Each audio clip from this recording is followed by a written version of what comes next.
सोना दिया सोनार को पायल बना दिया, लोहा दिया लोहार को हथौड़ा बना दिया, अब वोट दिया फकर फकीर को कटोरा थमा दिया। दाढ़ी बनाने से और पगड़ी रखने से कोई मनमोहन सिंह नहीं बन जाता, उसके जैसी इकोनॉमी को संभालना पड़ता है। तुमने जसोदाबेन जी को भरी जवानी छोड़ दिया, जसोदाबेन जी खुशहाल, तुम देश छोड़ दोगे नरेंद्र मोदी जी, देश खुशहाल हो जाएगा, बकस दो देश को। ये त्रिलोकी फेकेश्वर है, पूरे ब्रह्मांड में नरेंद्र मोदी जैसा जुट्ठा लुच्चा लफंगा प्रधानमंत्री आज तक आजाद भारत में नहीं मिला जो अपने वतन को लूट रहा है। देश आज मजबूरी से जूझ रहा है, आज देश की स्थिति दिन प्रतिदिन खराब हो गई है। देश के अंदर अगर महिलाएं आवाज उठाएं तो उनको बाजारू बताया जाता है। तो क्या इस देश के अंदर सिर्फ तेल मालिश कराने वाले ये बाबा यही देशभक्त हैं क्या? ये राजा हरिश्चंद्र अपने आप को बनते हैं। जिस तरीके से राजा हरिश्चंद्र को सत्य बोलने के लिए जाना जाता है, ये आधुनिक भारत के जयचंद नरेंद्र मोदी को झूठ बोलने के लिए जाना जाएगा। अरे तुम एनएसए लगा लेना, सीबीआई का प्रयोग करके देख लेना, हम नहीं डरते।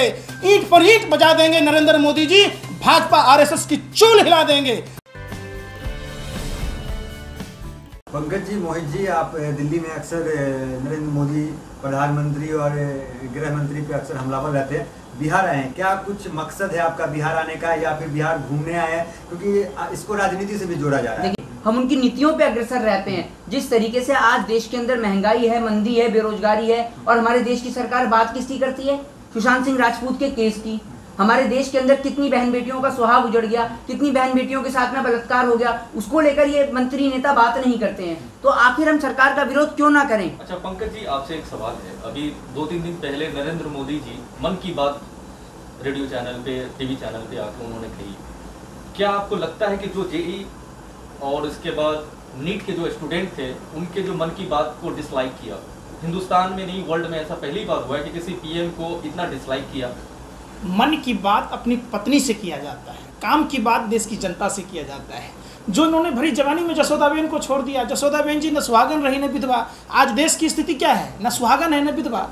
ये एमएस गोवलकर के मानने वाले लोग हैं, ये गोरे अंग्रेज की नाजायज औलादे हैं। जिस तरीके से गोरे अंग्रेजों ने डिवाइड एंड रूल किया था देश में, ये उसी सिद्धांत को मानते हैं। अमन भाईचारा समाप्त कर, जाति के नाम पर, धर्म के नाम पर, भाषा और प्रांत के नाम पर। आपने सुशांत के मुद्दे की बात की, तो क्या सुशांत का मुद्दा जानबूझकर बिहार चुनाव से रिलेटेड बार बार जिस तरह बीजेपी के प्रवक्ता बयानबाजी करते हैं इस मुद्दे पे, तो क्या इसको बिहार चुनाव से भी जोड़ सकते हैं आप? तो वो तो सीधे तौर पे आम तौर पे दिख रहा है। आप मुझे एक बात बताइए, सुशांत सिंह राजपूत की डेथ से पहले क्या वो मुंबई में रहता था या नहीं रहता था?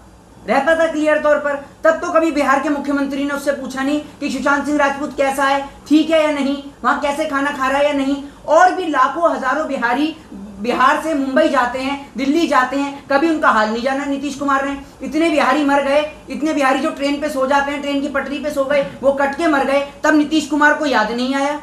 तब कहाँ सो रहे थे? सोना दिया सोनार को पायल बना दिया, लोहा दिया लोहार को हथौड़ा बना दिया, अब वोट दिया फकर फकीर को कटोरा थमा दिया। इसने हिंदुस्तान की आवाम को कटोरा थमा दिया। तत्कालीन रेल मंत्री लालू प्रसाद यादव जी 1 रुपया टिकट में दाम कम करते, हजारों करोड़ का मुनाफा होता है। ये राजा हरिश्चंद्र अपने आप को बनते हैं। जिस तरीके से राजा हरिश्चंद्र को सत्य बोलने के लिए जाना जाता है, ये आधुनिक भारत के जयचंद नरेंद्र मोदी को झूठ बोलने के लिए जाना जाएगा। मोहित जी, आप किसी पार्टी से आपका ताल्लुक नहीं है, आपका भी किसी पार्टी, तो क्या किसी खास पार्टी को प्रमोट करने के लिए आप यहाँ पे आए हैं? आप मुझे एक बात बताइए, हर खांसने वाला केजरीवाल होता है क्या? ये बताइए, जो राजनीति करेगा जरूर किसी न किसी पार्टी को प्रमोट करेगा। हम देश के खातिर जंग लड़ते हैं। आप तो ऐसे लोग हैं जो भगत सिंह को भी कहते हैं कि भगत सिंह किसी पार्टी से थे तभी उन्होंने फांसी खाई, राजगुरु किसी पार्टी से थे तभी उन्होंने देश के लिए आवाज उठाई, सुखदेव किसी पार्टी से थे, सुभाष चंद्र बोस किसी पार्टी से थे। ऐसा नहीं है। देश आज मजबूरी से जूझ रहा है, आज देश की स्थिति दिन प्रतिदिन खराब हो गई है। देश के अंदर अगर महिलाएं आवाज उठाएं तो उनको बाजारू बताया जाता है। देश के अंदर अगर मर्द आवाज उठाए तो उसे पाकिस्तानी बताया जाता है। देश के अंदर युवा आवाज उठाए तो उसे नक्सली बताया जाता है। तो क्या इस देश के अंदर सिर्फ तेल मालिश कराने वाले ये बाबा यही देशभक्त हैं क्या? यही राष्ट्र प्रेमी हैं क्या? बाकी सारे नक्सली हैं, देश प्रेमी नहीं है। आप दिल्ली में रहते हैं, आपको भी अभी बिहार याद आया है, बार बार बिहारी का बात कर रहे हैं, बिहार का बात कर रहे हैं। उस बिहार में आप नीतीश कुमार का विरोध कर रहे हैं, जो विकास पुरुष कहे जाते हैं, मोदी जी का विरोध कर रहे हैं। तो क्या आप यहाँ जंगल राज को प्रमोट करने के लिए आए? क्या जनता को वो जंगल राज की सरकार को वापस लाने की बात करेंगे? आप जंगल राज किसको कहते हैं? बिहार में इतनी हत्याएं हो रही है, जंगल राज नहीं है? शराब माफिया घर घर पहुंचा रहे, क्या जंगल राज नहीं है? बिहार में माँ बहन बेटियों की इज्जत आबरू लूटी जा रही है कि जंगल राज नहीं है। आप किसे जंगल राज कहते हैं? भाजपा के IT सेल की तरह आप भी गुणगान कर रहे हैं, कहीं दलाली मिली है क्या आप लोगों को? आप सवाल पूछो, जो आदमी शासन सत्ता में होता है सवाल उससे पूछा जाता है। अच्छा, मेरा सवाल ये है जी। कि नीतीश कुमार बीते कुछ सालों से कहते हैं कि विशेष राज्य का दर्जा मिलना चाहिए बिहार को, तो आप इस पर क्या कहेंगे? मिल गया ना विशेष राज्य का दर्जा। नीतीश कुमार जी मुख्यमंत्री बन गए। सृजन घोटाला, अलकतरा घोटाला, गिट्टी घोटाला, सारे घोटाले इनके नाम हैं। ये जेल से बच गए। ये लोग चोर चोर मुसेरे भाई हैं। एक्चुअली बिहार को गुमराह किया जा रहा। ये पलटू राम मौसम वैज्ञानिक इतने बड़े माने हैं कि आप सोच सकते हैं किस तरीके से इन्होंने दिल्ली के चुनाव को प्रभावित करने की कोशिश की। हमारे प्रधानमंत्री बोलते हैं आत्मनिर्भर भारत। आत्मनिर्भर भारत के लिए उन्होंने कुछ दिन पहले खिलौने की व्यापार की बात की, चाइनीज एप्लीकेशन बैन करने की बात की। IPL हो रहा है दुबई में, उसके जो वीवो स्पॉन्सर है इसके बारे में वो बात क्यों नहीं करते? दूसरा क्वेश्चन हमारा, हिंदुस्तान के अब किसी भी मार्केट में जाए, किसी भी स्टेट में जाए, किसी भी डिस्ट्रिक्ट में जाए, चाइनीज फोन सबसे ज्यादा बिके जाते हैं। इसके पीछे का राज क्या है? क्या इसके पीछे का राज ये है कि आपने सबसे बड़ी चीज पेटीएम इसमें ऐड नहीं करी, जिसमें PM केयर फंड है। मैं आपको बता देता हूँ, वो इसलिए नहीं करी कि जो मोदी जी की जेब में पैसा डालता है ये मोर को दाना डालते हैं। आपको पता है मोर को दाना डालना कितना बड़ा जुर्म है? आप लोग बिहार से हैं, बिहार की भूमि पे हैं, पत्रकार हैं, आपको पता होगी कि सन 2017 में जब लालू प्रसाद यादव के गार्डन के अंदर मोर आ गया था तो लोगों ने उनके ऊपर कानून कार्रवाई करने की मांग कर दी थी। मोर जो कि देश का राष्ट्रीय पक्षी है, उसको पकड़ना, कैद करना कानूनन अपराध है। तो जब लालू प्रसाद यादव के ऊपर कानूनन कार्रवाई की मांग हो सकती है तो क्या देश के प्रधानमंत्री जी के ऊपर नहीं हो सकती? इसमें 25 से 30 हजार का जुर्माना प्लस 2 से 3 साल की सजा प्लस दोनों भी हो सकती हैं। ये कभी नहीं बात रखते देशभक्ति की। वो DSP देवेंद्र सिंह कौन है जो दिल्ली चुनाव में आतंकवादियों को दिल्ली ला रहा था? दिल्ली दहलाने की बात हो रही थी। पुलवामा घटना में बिहार के भी फौजी मरे। कभी आपने 40 शहीदों के बारे में पूछा नरेंद्र मोदी जी से? वो कार किसकी थी जिस कार में 300 किलो RDX था? लेकिन देश के गद्दारों को, भाजपा RSS के टुकड़े टुकड़े गैंग के लोगों को बताना होगा कि वो पुलवामा में कार किसकी थी जिस कार में 300 किलो RDX था। तुम देशद्रोहियों, तुम देश बेचकर भी अपने आप को देशभक्त बन रहे हो। हम सवाल पूछकर विरोध करके देशद्रोही हो गए, ये नहीं चलेगा। मोहित जी, अभी के जो हालात है, -23 डिग्री मतलब चला गया है GDP हिंदुस्तान का, और केंद्र सरकार PUBG बैन करने पे लगी है। क्या लगता है ये अपनी नाकामी को छुपाने के लिए ये चीजें हो रही हैं? आप एक बात बताइए, मैनिफेस्टो में बोला था भारतीय जनता पार्टी ने, बोला था GDP को बढ़ाएंगे, ये बताइए मुझे। नहीं बोला तो क्यों करेंगे? धारा 370 हट गई ना, राम मंदिर बन गया। अब देश की जनता को रोजगार भी चाहिए क्या? और रोजगार भाई बेहतर से बेहतर है देश के अंदर। सुबह में चाय बेच लीजिए आप, दोपहर में पकौड़े भी बेच सकते हैं और रात में चौकीदारी भी कर सकते हैं। अब तो प्रधानमंत्री जी कहते हैं खिलौने भी बना लीजिए। तो किस चीज की कमी रह गई देश में? आप सृजन घोटाला, मिट्टी घोटाला, अलकतरा घोटाला की बात कर रहे हैं, लेकिन चारा घोटाला में लालू जी जेल हैं। आप भेज दीजिए नीतीश कुमार को जेल। मैं तो नहीं बोल लेंगे। लालू जी को एक बात नहीं समझा रहे आप। ने कैसे बोला? आप लालू जी को ये बता दीजिए कि आप अगर लालू जी आज जेल में से बयान दे देना कि मैं बीजेपी के साथ हूं, तो उनके ऊपर कोई घोटाला नहीं है। मुकुल राय के ऊपर कोई घोटाला देखा है आपने? शारदा चिटफंड घोटाले के सबसे बड़े आरोपी थे, बीजेपी ज्वाइन करी, सारे आरोप साफ। इनके पास माँ गंगा से भी पवित्र जल है भैया। वीरप्पन की बेटी को देखिए, मुरलीधर राव को देखिए, इनके 500 बलात्कारियों की, देशद्रोहियों की एक लंबी सूची है। जो भाजपा के लोग क्या करते हैं, भगवा वस्त्र पहन के सबको ढक देते हैं। इनके पास मशीन है, इधर से अपराधी डालो, बलात्कारियों को बचाना है तो उनको भाजपा में लेकर आना है, ये इनकी टैगलाइन है। इसके थ्रू ये कार्य करते हैं। ये माँ गंगा को भी फेल कर दिया भाजपा वालों ने कि अगर अपराध से मुक्ति लेना है भाजपा ज्वाइन करो, सारे अपराध खत्म। भारत बनता तो उसमें दिक्कत क्या है आपको?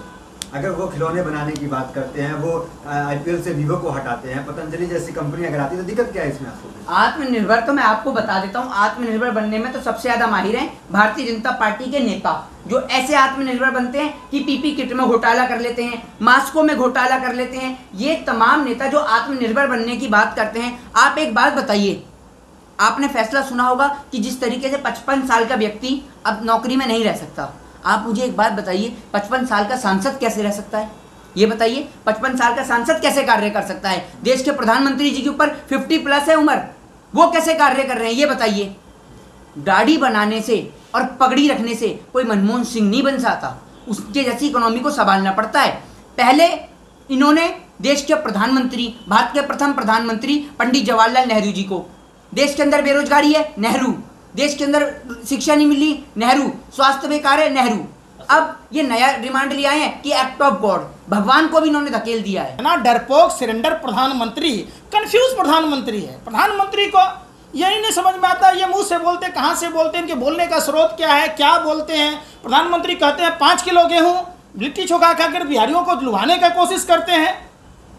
हम नरेंद्र मोदी और तारीपार को कहना चाहते हैं, बिहार की जनता को भिखारी मत समझो।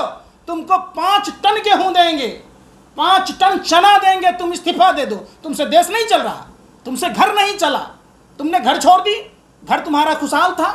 तुमने जसोदाबेन जी को भरी जवानी छोड़ दिया, जसोदाबेन जी खुशहाल, तुम देश छोड़ दोगे नरेंद्र मोदी जी, देश खुशहाल हो जाएगा, बकस दो देश को। नहीं चल रहा है, तुम निकम्मे हो, निठल्ले हो, निर्लज हो। ये तो नरेंद्र मोदी जी इतने बड़े बेशर्म हैं, अगर दूसरे शर्म होता, ये मोरनी को दाना खिला रहे, जसोदाबेन जी को खिलाया होता तो आज पोता पोती में खेल रहे होते। मोदी जी वादे के सच्चे होते तो मोदी जी के भी बच्चे होते। बिहार को क्रांतिकारी की जन्मस्थल कहा जाता है, और हम दिल्ली से बिहार आने का सबसे बड़ा कारण पहला तो ये है कि हम दिल्ली से राजघाट, जो कि महात्मा गांधी की समाधि है, महात्मा गांधी जो कि सत्य और अहिंसा के पुजारी हैं, हम दिल्ली से आपका बिहार तक पद यात्रा निकालेंगे। उसमें हम पैदल दिल्ली से लेकर महात्मा गांधी की समाधि तक आएंगे और वहां आके हम उसका समापन करेंगे। ये हमारा आने का मकसद इसलिए है क्योंकि महात्मा गांधी जो कि सत्य और अहिंसा के पुजारी हैं, और आज देश के अंदर बात होती है हिंदू और मुस्लिम की, बात होती है नफरत की। आप मुझे एक बात बताइए, एक व्यक्ति भूखा है, गुरुद्वारे के बाहर चले जाइए, मस्जिद के बाहर चले जाइए, मंदिर के बाहर चले जाइए, लाखों हजारों लोग भूखे पड़े रहते हैं। वो कभी रोटी देने वाले से ये पूछते हैं कि वो किस धर्म का है जो मुझे आके रोटी दे रहा है। सिर्फ एक भूखे व्यक्ति को अपनी रोटी से प्रेम है, वो ये नहीं देखता कि देने वाला हिंदू है या मुस्लिम है, सिख है या ईसाई है। और यही बात अब हमें देश की सरकार को समझानी है। तुम एनएसए लगा लेना, सीबीआई का प्रयोग करके देख लेना, हम नहीं डरते। ईंट पर ईंट बजा देंगे नरेंद्र मोदी जी, भाजपा आरएसएस की चूल हिला देंगे। आपको जवाब देना होगा। जब बिहारी मजदूरों को बिहार नहीं आने दिया गया, आपने ट्रेन को बुलेट ट्रेन का सपना दिखाकर बुलेट ट्रेन बना दिया। शर्म नहीं आई? आप 200 रुपये ट्रेन की टिकट देने की भाजपा लोजपा जदयू के नेताओं की औकात नहीं है। इनकी औकात बिहार की जनता के टैक्स पैसों से वेतन भत्ता लेने की है। अबे बेशर्मो, खुद गर्जो, तुम्हें बिहार के चुनाव में एक एक पाई का हिसाब मांगा जाएगा और कॉलर पकड़ के मांगा जाएगा, चप्पल जूतों से स्वागत करके मांगा जाएगा। मैं फिर कहना चाहता हूं अपने राज्य के लोगों से, उठो, जागो, निकलो घर और मकानों से, जंग लड़ो भाजपा लोजपा जदयू के जालिम दरिंदों और नमक हराम नमक हलाल नेताओं से। वक्त है इनसे पाई का हिसाब लेने का।